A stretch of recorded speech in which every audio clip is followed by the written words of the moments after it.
Bismillahirrahmanirrahim. Assalamualaikum warahmatullahi wabarakatuh. Hai teman-teman, apa kabar hari ini? Mudah-mudahan sehat dan bahagia senantiasa. Ya, ketemu lagi dalam mata kuliah komunikasi terapeutik dilakukan secara online asinkronus melalui video pembelajaran yang direkam Zoom dan diupload di YouTube. Ya, sesuai dengan kesepakatan mata kuliah kita bahwa mata kuliah kali ini khusus untuk mata kuliah komunikasi terapeutik adalah menggunakan project based learning di mana mahasiswa setelah mendalami teori dari buku komunikasi terapeutik kita akan mempraktekannya langsung dengan melihat ke laboratorium komunikasi terapeutik yang sebetulnya sudah teman-teman pilih sendiri. Nah, dalam video kali ini akan dijelaskan secara teknis apa kira-kira yang harus dilakukan oleh mahasiswa untuk melakukan wawancara dan observasi. Ya, izinkan saya share screen ya, teman-teman.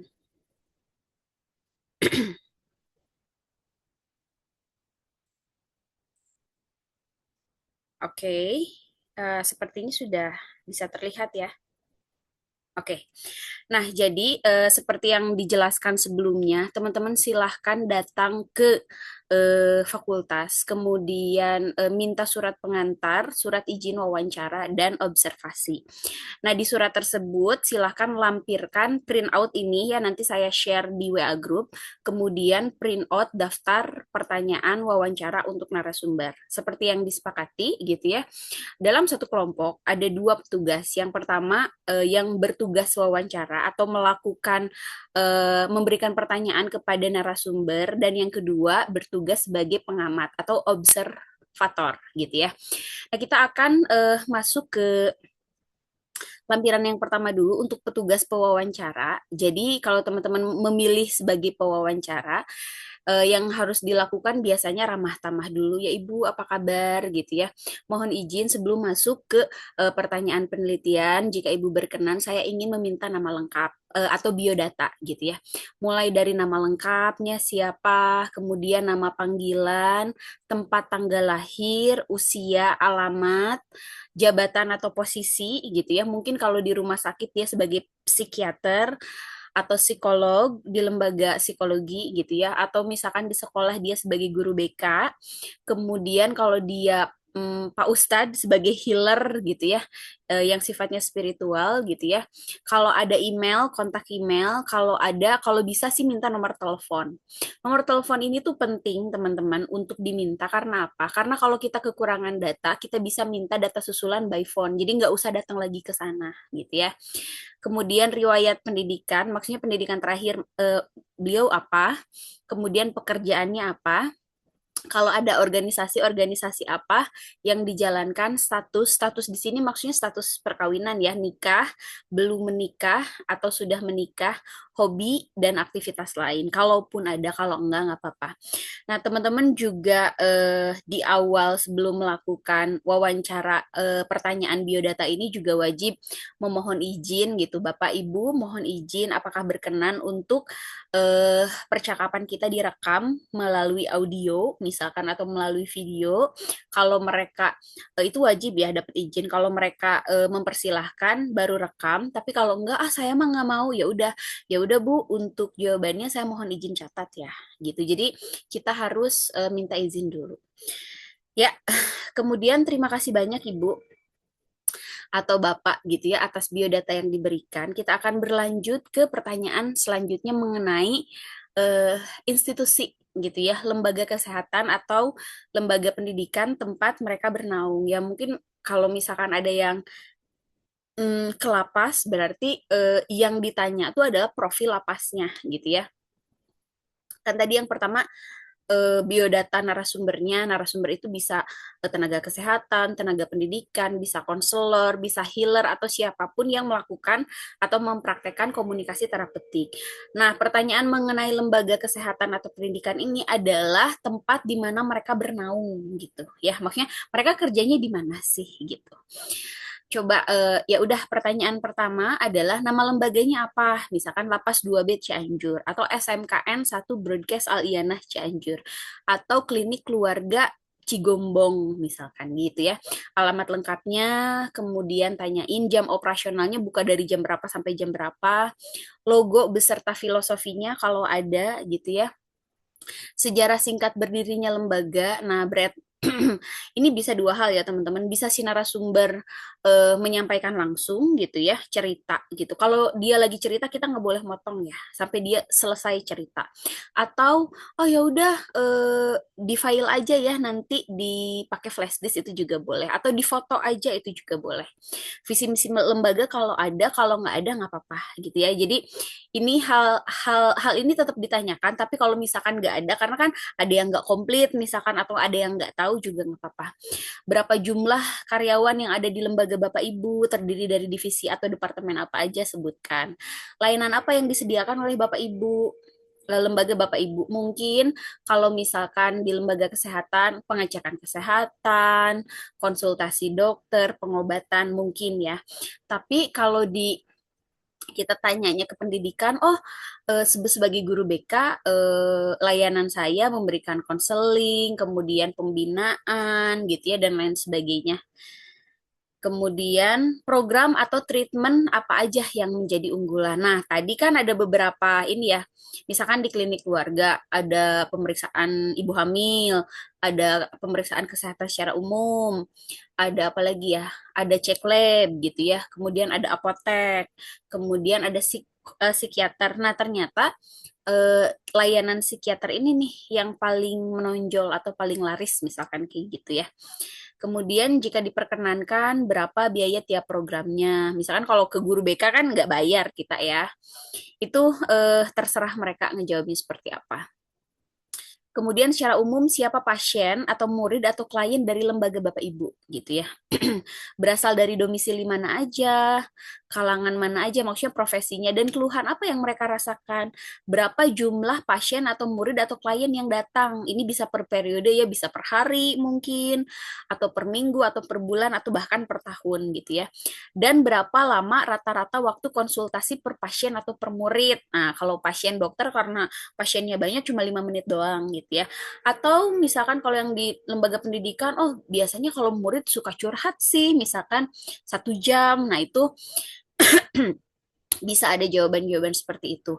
Kemudian bagaimana alur berobat pasien, murid atau murid di lembaga Bapak Ibu. Nah, jadi kalau misalkan si pasien, apa sih yang harus pasien lakukan kalau ingin berobat? Biasanya pendaftaran dulu, pengecekan suhu, kemudian apa lagi? Pengecekan tensi darah, menunggu, kemudian datang ke dokter, kemudian antri obat baru pulang, misalkan kayak gitu ya. Kalau di murid yang bermasalah, misalkan nanti ada info dari wali kelas dulu, misalkan diproses, koordinasi dengan kepala sekolah, wakil kepala sekolah bidang kesiswaan, muridnya dipanggil, di konseling 3 kali, misalkan kayak gitu ya, baru selesai, misalkan kayak gitu ya. Kemudian strategi apa yang dilaksanakan oleh lembaga Bapak Ibu untuk terus tumbuh dan berkembang gitu ya. Kemudian umumnya berapa lama waktu berobat atau treatment di lembaga Bapak Ibu dan apa motivasi Bapak Ibu mendirikan lembaga ini. Kemudian apa motivasi para perawat, dokter, guru atau guru BK dalam menjalani profesi ini. Misalkan kenapa sih dokter pengen jadi dokter gitu atau kenapa sih Ibu memilih profesi sebagai guru BK. Nah, itu ditanyakan.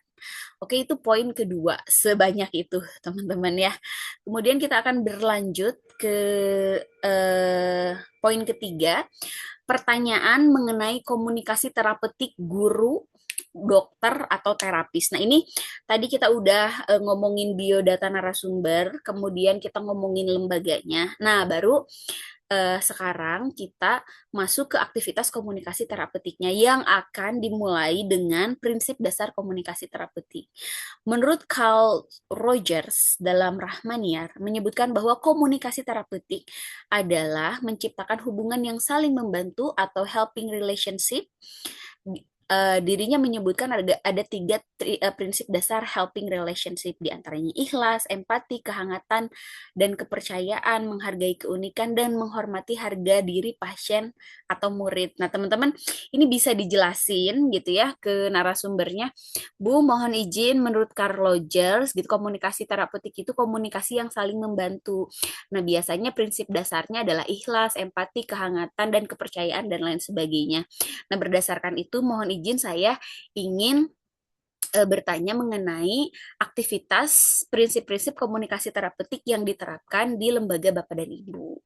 Pertanyaan pertama, Ibu, mohon izin, bagaimana dokter gitu ya kalau dia dokter, guru kalau dia guru. Bagaimana dokter dan tim membangun rasa ikhlas dan memahami tentang diri pasien gitu. Apakah ada ritual atau treatment khusus yang dilakukan oleh dokter sebelum bertemu dengan pasien misal?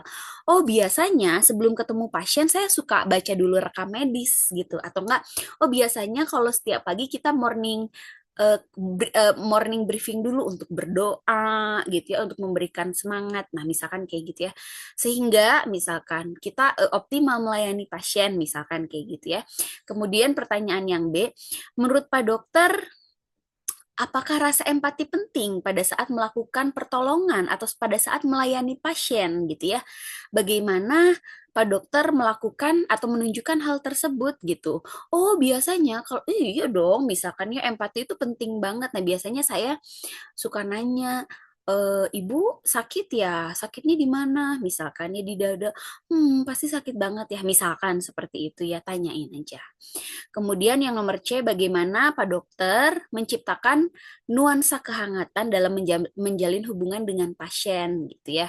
Atau bagaimana Bapak Ibu guru menciptakan nuansa kehangatan dalam menjalin hubungan dengan murid gitu ya. Jadi teman-teman ini pilih sendiri diksinya, boleh kalau dia di institusi kesehatan berarti Pak Dokter atau Bu Dokter, kalau di institusi pendidikan berarti Pak Guru, Bu Guru, kalau dia di psikologi berarti Bapak Ibu, dan usernya atau konsumennya disebutnya klien gitu ya. Kemudian yang D, bagaimana Pak Dokter dan tim menciptakan tumbuhnya hubungan saling percaya trust antara petugas medis dan klien gitu ya. Kemudian menurut Rogers, komunikasi yang dilakukan harus dapat menjaga harga diri petugas medis dan klien. Dalam hal ini, dokter atau guru dan para medis atau perawat harus mampu menjaga harga diri dan menghormati karakteristik atau keunikan pasien dan harga diri pasien gitu ya. Bagaimana pertanyaannya, bagaimana Pak Dokter dan tim melaksanakan hal tersebut, karakter seperti apa yang butuh rasa empati yang lebih kuat, bagaimana cara menanganinya. Nah, ini ditanyain aja. Oh iya dong, kita sangat menghargai gitu ya keunikan pasien misal kita tanyakan gitu ya apa keluhannya, kemudian penyebabnya apa. Oh, sakit perut ya gara-gara makan seblak ya. Nah, walaupun kita tahu gitu ya itu penyebabnya, tapi kita tidak menghina dia gitu ya, tapi memahami dan berempati. Oh iya, berarti nanti lain kali di stop dulu ya seblaknya Bapak Ibu, misalkan kayak gitu ya, biar nggak sakit perut misal. Kemudian pertanyaan yang F, apakah ada hambatan yang dirasakan oleh dokter dan dalam melaksanakan komunikasi terapeutik? Jika ada, bagaimana cara mengatasinya? Nah, itu adalah nomor 3, poin ketiga tentang prinsip dasar komunikasi terapeutik yang harus ditanyakan ya, teman-teman. Kemudian, jika sudah, kita akan beranjak ke tahapan komunikasi terapeutik gitu ya. Nah, jadi menurut Stuart and Sunden, eh, proses komunikasi terapeutik itu terdiri dari 4 tahapan, yakni tahapan persiapan, atau prainteraksi, tahapan perkenalan atau orientasi, tahap kerja, dan tahap terminasi. Tahap terminasi ini tuh adalah tahap akhir. Nah, ini boleh dijelasin dulu ke narasumber. Jadi menurut Stuart and Sanden gitu ya, ada 4 tahapan nih Bu. Yang pertama prainteraksi, yang kedua tahapan perkenalan, tahapan kerja, dan tahapan terminasi. Pada tahapan persiapan atau prainteraksi, persiapan apa saja sih yang dilakukan oleh dokter sebelum ketemu dengan pasien gitu ya, itu dijawab. Apakah dokter mencari tahu terlebih dahulu tentang kondisi pasien seperti nama, umur, jenis kelamin, keluhan, dan lain sebagainya, sehingga dapat menyesuaikan cara yang paling tepat dalam menyampaikan komunikasi terapeutik kepada pasien.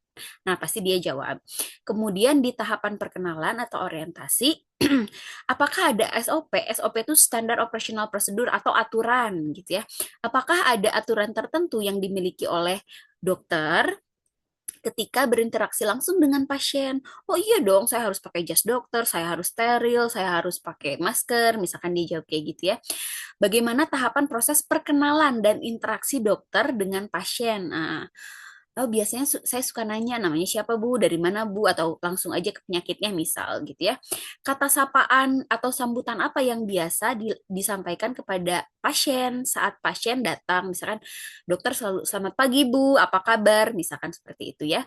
Hal apa saja, nomor 4, hal apa saja yang biasanya ditanyakan kepada pasien murid gitu ya. Misalkan keluhannya apa, masalahnya apa gitu ya, riwayat penyakitnya apa, misalkan ya. Apakah dokter bersikap sama kepada semua pasien, atau apakah ada pasien yang diperlakukan secara khusus, misalnya kerabat, atau pasien dengan keluhan tertentu? Ya tentu saja. Misalkan perlakuan pasien itu tentu saja berbeda sesuai dengan tingkat kegawat daruratannya gitu ya. Kalau misalkan ada yang serangan jantung tentu saja akan diprioritaskan dibanding pasien dengan keluhan flu misalkan kayak gitu ya. Kemudian kita akan beralih ke tahapan yang ketiga, yakni tahapan kerja Bapak Ibu gitu ya. Dukungan apa saja yang dokter sampaikan kepada pasien di ruang praktek? Misalkan saya selalu menyelipkan doa gitu, semoga cepat sembuh ya gitu. Atau misalkan dibalikin lagi ke Tuhan gitu ya. Dokter cuma bisa apa? Cuma bisa berikhtiar, tapi yang menyembuhkan Allah ya Bu ya. Berdoa sama Allah ya Bu ya, misalkan seperti itu ya. Kemudian, apakah dokter menjadi pendengar yang aktif dan penuh perhatian sehingga mampu membantu pasien untuk mendefinisikan masalah yang dihadapi atau penyakit yang dihadapi? Terus, nomor 3, pertanyaan apa yang biasanya ditanyakan kepada pasien atau murid? Pertanyaannya ringkas atau pertanyaan terbuka. Jadi, ada pertanyaan ringkas atau pertanyaan tertutup yang jawabannya pasti ya atau tidak gitu ya. Misalkan, kamu udah makan belum? Udah. Atau belum, cuma gitu ya, itu pertanyaan ringkas atau pertanyaan tertutup. Ada lagi pertanyaan terbuka gitu ya, kok kamu belum makan sih? Jawabannya bisa banyak banget variabelnya. Oh karena aku telat bangun misalkan kayak gitu ya. Nah jadi yang ditanyakan biasanya Pak dokter itu bertanya pasien pakai pertanyaan yang tertutup atau terbuka sih gitu ya. Kemudian nomor 5, tantangan yang biasa dihadapi saat berhadapan. Nah, biasanya tantangan apa sih yang atau masalah apa aja sih yang dokter atau Bapak Ibu rasakan ketika ketemu dengan pasien gitu. Berapa lama waktu yang dibutuhkan untuk satu orang pasien melakukan konsultasi. Kemudian kita akan beranjak ke tahapan terminasi, teman-teman ya. Terminasi itu adalah akhir pertemuan pasien atau murid gitu ya. Pertanyaan pertama, bagaimana dokter mengakhiri sesi terapi konsultasi dengan pasien gitu. Biasanya saya langsung mengarahkan ke apotek aja untuk ngambil obat, misalkan kayak gitu ya. Apakah dokter melihat kembali kemajuan terapi dan pencapaian pasien? Nah, biasanya untuk penyakit-penyakit yang agak berat, biasanya mereka dikasih antibiotik, dihabiskan 3 hari, biasanya habis 3 hari disuruh kontrol kan teman-teman kayak gitu ya. Kemudian saran medis atau psikologis apa yang biasanya disampaikan kepada pasien? Medis kalau pasien, psikologis kalau dia murid di guru BK ya. Oke, selesai. Cuma itu aja. Untuk pewawancara ke narasumber utama atau dokter. Nah, teman-teman di sini juga bertugas untuk melakukan pertanyaan wawancara ke klien atau pasien atau murid ya, teman-teman ya. Nah, jadi nanti izin aja ke dokternya, dok, saya juga mohon izin ya, gitu, untuk melakukan wawancara dengan pasien, gitu. Apakah ada pasien yang direkomendasikan atau oleh dokter, atau saya cari sendiri. Nah, tawarkan itu, oh ya udah cari sendiri, asalkan si pasiennya bersedia, boleh aja. Nah, atau, oh saya ada pasien yang ini nih, yang bagus ceritanya sama pasien ini aja. Nah, jadi minta izin dulu, habis minta izin baru wawancara ke klien atau ke pasien atau ke murid. Tanyain nama lengkap, nama panggilan, domisili dan usia gini ya. Nah ini fungsinya pertanyaan ini sebagai uji validitas data atau uji keabsahan data untuk mencari kebenaran apakah yang jawab oleh dokter itu sesuai dengan kenyataan atau enggak. Nah, kita lakukan klarifikasi dan konfirmasi ke pihak ketiga gitu ya, yakni klien, pasien atau murid. Yang pertama, bisa diceritakan awal perkenalan Bapak Ibu dengan lembaga kesehatan ini, misalkan bisa diceritakan perkenalan Bapak Ibu datang ke rumah sakit ini kenapa sih gitu ya. Dari mana Bapak, Ibu atau adik itu untuk siswa ya mengetahui tentang lembaga kesehatan ini gitu ya. Oh, direkomendasiin teman atau oh karena saya dipanggil sama guru BK misalkan kayak gitu ya. Apa yang mereka ceritakan tentang lembaga kesehatan tersebut gitu ya. Kalau direkomendasiin oleh orang lain. Pertanyaan B, jika boleh tahu, keluhan apa yang Bapak, Ibu, atau adik rasakan? Hal apa yang akhirnya mendorong Bapak, Ibu, adik mantap datang ke tempat ini, gitu ya. Nomor C, kapan pertama kali Bapak, Ibu datang ke lembaga kesehatan ini? Oh, 10 tahun yang lalu, saya mau udah langganan, misal. Bagaimana kesan pertama Bapak Ibu yang Bapak Ibu rasakan datang ke lembaga kesehatan ini? Bagaimana, nomor E, bagaimana kondisi ruang konsultasi? Apakah Bapak Ibu merasa nyaman? Bagaimana pelayanan dokter? Bagus nggak gitu ya? Berapa lama biasanya waktu konsultasi dengan dokter di ruang praktek? Seberapa sering Bapak, Ibu, atau adik datang mengunjungi tempat ini? Hal positif apa saja yang Bapak, Ibu, atau adik dapatkan dari lembaga ini? Kemudian masukan apa saja yang bisa tempat ini perbaiki di waktu mendatang untuk meningkatkan pelayanan Bapak, Ibu, atau adik? Ya, nah, sekian teman-teman ya tugas untuk wawancara. Kita akan beralih ke anggota kelompok selanjutnya yang menjadi pengamat atau observator yang melakukan observasi atau melakukan pengamatan. Nah, jadi tugas teman-teman apa? Tugas teman-teman adalah merekam, memotret, merekam pakai video asalkan diizinkan gitu ya, memotret pakai handphone asalkan diizinkan, dan mencatat situasi, mendeskripsikan. Jadi nggak ngomong, cuma melihat, mengamati, mencatat, dan merekam aja gitu ya. Nah, jadi minta izin juga ke si dokternya pada saat si dokternya melakukan konseling, apa sih, melakukan konsultasi dengan pasien, teman-teman duduk diem merhatiin doang gitu ya. Nah, jadi yang teman-teman harus tuliskan bahasa apa yang digunakan dokter saat konsultasi dengan pasien. Apakah menggunakan bahasa Inggris, istilah medis gitu ya, bahasa Indonesia atau bahasa Sunda. Bapak kumaha damang ditulisin. Dokter menggunakan bahasa Sunda. Nah, contohnya gitu ya. Bagaimana cara dokter berkomunikasi formal atau informal, jelas dan ringkas atau santai dan hangat. Nah, teman-teman ini nggak usah ditanyain tapi jawab pertanyaan sesuai dengan kondisi yang teman-teman lihat. Kemudian bagaimana dengan pembendaharaan kata-kata yang disampaikan oleh dokter, apakah menggunakan kalimat sederhana yang mudah dimengerti atau banyak menggunakan istilah medis yang perlu penjelasan tambahan.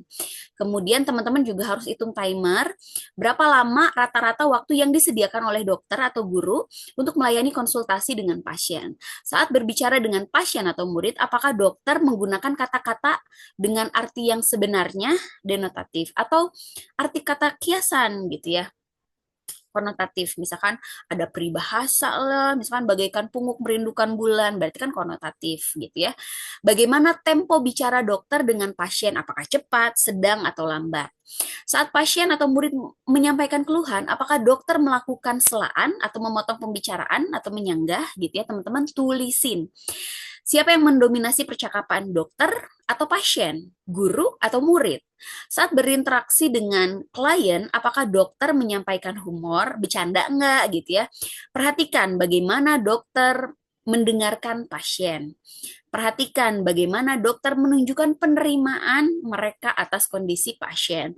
Saat dokter bertanya pada pasien, apakah mereka memberikan pertanyaan terbuka yang tadi jawabannya bisa banyak banget atau pertanyaan tertutup yang cuma ya dan tidak aja gitu ya. Saat berinteraksi dengan pasien, apakah dokter dan terapis mengulang ucapan pasien dengan menggunakan kata-kata sendiri sebagai umpan balik, misalkan keluhannya apa Bu? Sakit. Oh, sakit ya. Nah, itu ya. Sakitnya di mana Bu? Di dada. Oh, yang sakitnya di dada ya. Nah, itu bagus ya. Mengulang ucapan pasien. Saat berinteraksi dengan pasien, apakah dokter dan terapis mengklarifikasi masalah-masalah tertentu sehingga terjadi kesamaan persepsi? Nyeri dadanya di sebelah mana, Bu? Di sebelah kiri atau kanan? Nah, Itu minta klarifikasi ya contohnya. Saat berinteraksi dengan pasien, bagaimana alur percakapan mereka? Terfokus pada keluhan yang dirasakan oleh pasien atau ada obrolan lain yang dibicarakan? Oh, Bapak usianya 70, udah punya cucu berapa, Bu? Nah, itu kan out of topic, tapi nggak apa-apa gitu ya. Perhatikan bagaimana dokter menyampaikan hasil observasi atau kondisi pasiennya. Oh, Ibu ini kena GERD nih, Bu. Contohnya kayak gitu ya. Saat berinteraksi dengan pasien, adakah titik jeda, diam, atau hening? Identifikasi momen apa aja? Oh, biasanya momen hening itu ketika dokter meresepkan obat, misalkan kayak gitu ya. Saat berinteraksi dengan pasien, apakah dokter memberikan penghargaan atau apresiasi untuk meringankan beban pasien, contoh ya. Nah, gitu dong, Bu, minumnya yang banyak ya. Alhamdulillah ya, obatnya udah dihabisin. Nah, contohnya gitu ya. Saat berinteraksi dengan pasien, apakah dokter menawarkan bantuan tertentu? Ada yang bisa saya bantu, Bu? Gitu contohnya ya. Oh, ya udah saya rekomendasikan ke rumah sakit umum ya, contohnya gitu ya. Saat berinteraksi dengan pasien, siapa yang memulai pembicaraan terlebih dahulu dan siapa yang mendominasi pertanyaan tersebut. Jadi, sekali lagi, daftar pertanyaan ini tidak ditanyakan, tapi cuma dibaca oleh teman-teman dan dijawab sesuai dengan pengamatan yang teman-teman alami. Itu kan komunikasi, ini tadi tuh apa? Komunikasi verbal gitu ya, secara kata-kata. Nah, ini juga komunikasi verbal ada dua, ada kata, ada tulisan. Nah, kita akan mengamati tulisan. Tulisan apa aja yang ada di ruang praktek dokter? Nah, contoh misalkan ada poster kesehatan, itu tulisin aja. Apakah dokter memberikan resep dengan tulisan tangan? Jika ada, bagaimana isinya? Apakah ringkas, jelas, dan komplit? Identifikasi atau kumpulkan komunikasi verbal tulisan yang dilakukan oleh dokter atau guru. Ah, biasanya dia catat apa aja sih? Oh, ternyata nggak tulis tangan, diketik di komputer, tulisin aja. Identifikasi komunikasi verbal tulisan yang ada bukan di Hanara ya, maksudnya di klinik atau di tempat gitu ya. Ada poster, sertifikat, mungkin mading, dan lain sebagainya. Kemudian, nah ini sorry teman-teman, ada tipe ya harusnya komunikasi nonverbal. Nah, komunikasi nonverbal terdiri dari kinesik bahasa tubuh. Saat berinteraksi dengan pasien, apakah dokter menghadap kepada pasien untuk menunjukkan kesiapan membantu pasien? Nah, itu ditulisin ya. Apakah dokter melakukan kontak mata? Sikap ini mencerminkan rasa menghargai. Kalau kontak mata ya tulisin, kalau menghadap ke komputer doang juga tulisin. Apakah dokter mencondongkan tubuh ke depan gitu ya? Maksudnya nyondong tubuh ke depan atau santai di kursi gitu ya. Tapi teman-teman jangan intervensi dokter ya. Dok, harusnya kan dokter harus mencondongkan tubuh ke depan menurut prinsip komunikasi terapeutik. Nah, jangan kayak gitu. Teman-teman diam aja, mencatat aja. Apakah dokter menjaga keterbukaan misalnya dengan tidak menyilingkan kaki atau melipatkan tangan, mencerminkan keterbukaan untuk komunikasi? Apakah dokter bersikap tenang? Bagaimana gerakan mata dokter? Hal ini dapat menunjukkan perhatian kepada klien gitu ya. Apakah dia bersemangat, misalkan matanya membulat gitu ya, atau dia santai aja. Bagaimana ekspresi wajah dokter saat melayani pasien, misalkan dia cemberut atau misalkan si guru BK-nya marah-marah, kesel gitu ya. Itu mengenai bahasa tubuh atau kinesik. Kita akan beralih ke proxemic. Proxemic itu ruang atau jarak. Jarak duduk gitu ya antara pasien dengan dokter gitu ya. Saat berinteraksi dengan pasien, berapa jarak yang disetting gitu ya? Apakah jarak pribadi? Jarak pribadi itu 0 sampai dengan setengah meter atau 50 cm. Jarak sosial itu 50 cm sampai dengan 2 meter. Biasanya sih jarak sosial ya, apalagi kalau dokter kan biasanya dibatasin sama meja, biasanya jarak sosial. Pada saat melayani konsultasi, adakah meja yang menengahi pasien gitu ya? Amati tata kelola ruangan tempat praktek, tata cahaya lampu, penempatan ornamen. Nah, ini sesuai nggak dengan prinsip komunikasi terapeutik gitu yang pernah dibahas kita kemarin. Kalau teman-teman lupa bisa dibaca lagi bukunya ya. Apakah banyak alat medis di dalam ruangan dokter gitu ya? Atau apakah ada alat-alat psikologi di ruangan guru BK gitu ya? Berapa luas ruang praktek dokter? Kira-kira aja 3x3, 3x5 meter gitu ya. Mengenai sirkulasi udara, apakah menggunakan sirkulasi alami? Sirkulasi alami itu jendela dengan bukaan besar atau sirkulasi buatan, ada AC, air conditioner gitu ya. Kemudian kita akan beranjak ke nomor 3, haptik. Haptik itu adalah zero proxemic, tidak ada jarak antara kedua orang. Atau ada sentuhan nggak sih yang dilakukan oleh pasien dengan dokter, atau yang dilakukan oleh apa ya, guru dengan murid misalkan cium tangan. Ketika kita cium tangan kan itu bersentuhan, namanya haptik atau zero proxemic. Saat berinteraksi dengan pasien, adakah setting haptik terjadi pada saat momen apa aja? Apa tujuannya? Oh, ternyata murid sama guru itu ada haptiknya ketika dia cium tangan atau ketika si guru mengusap apa sih pundak pasiennya gitu ya, atau kalau gendernya sama misalkan muridnya dipeluk gitu ya. Tujuannya apa? Untuk menenangkan misalkan ya.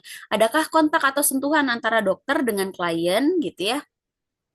Konsep sentuhan seperti sentuhan ibu gitu ya, yang sayang gitu ke anaknya.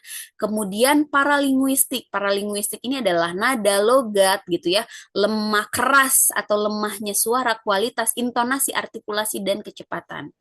Pertanyaannya, saat berinteraksi dengan pasien, bagaimana setting paralinguistik dokter? Oh, biasanya dokter ini mah kalau pasiennya udah sepuh, nanyanya suka pakai bahasa Sunda dengan logat Sunda, tapi kalau pasiennya masih muda biasanya pakai bahasa Indonesia dengan logat Indonesia, misalkan kayak gitu ya.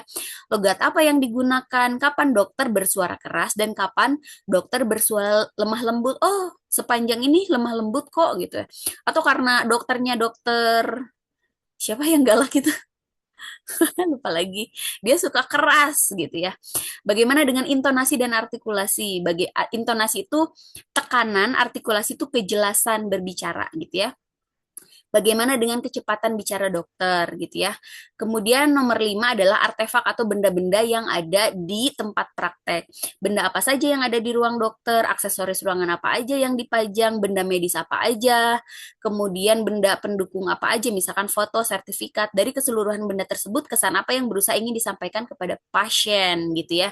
Ini juga kalau kalau ke dokter kayak gitu ya, sesuaikan aja pertanyaannya. Kalau teman-teman narasumbernya healer, Pak Ustadz, atau konselor, atau psikolog ya, disesuaikan aja. Kemudian bagaimana penampilan fisik tubuh dokter? Bagaimana penampilan fisik tubuhnya? Misalkan, oh dia tegap gitu ya, karismatik, pakaian apa aja yang digunakan? Oh ternyata dokter nggak pakai white coat, nggak pakai jas putih, dia justru pakai lebih santai, pakai polo shirt gitu ya. Warnanya apa? Citranya kayak gimana sih? Nah, ketika teman-teman memperhatikan penampilan si dokter tersebut, apa yang teman-teman kesankan tentang dia? Oh, dia mah pinter atau dia mah santai. Bagaimana ekspresi wajah dokter saat berinteraksi dengan murid? Ya, sekian teman-teman yang bisa disampaikan.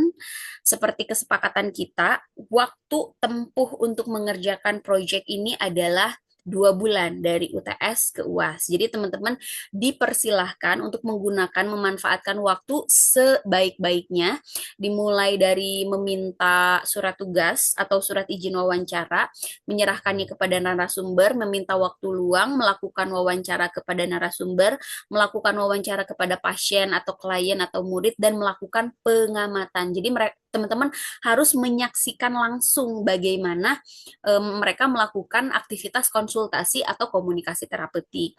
Dan jangan lupa didokumentasikan. Nanti bakalan dilampirkan contoh laporannya sehingga teman-teman bisa melihat bagaimana cara mengerjakannya gitu ya. Proyeknya dikumpulkan pada saat UAS. Ya, sekian yang saya bisa sampaikan. Teriring doa semoga teman-teman sehat bahagia senantiasa. Saya tutup. Wabillahi taufiq wal hidayah. Wassalamualaikum warahmatullahi wabarakatuh.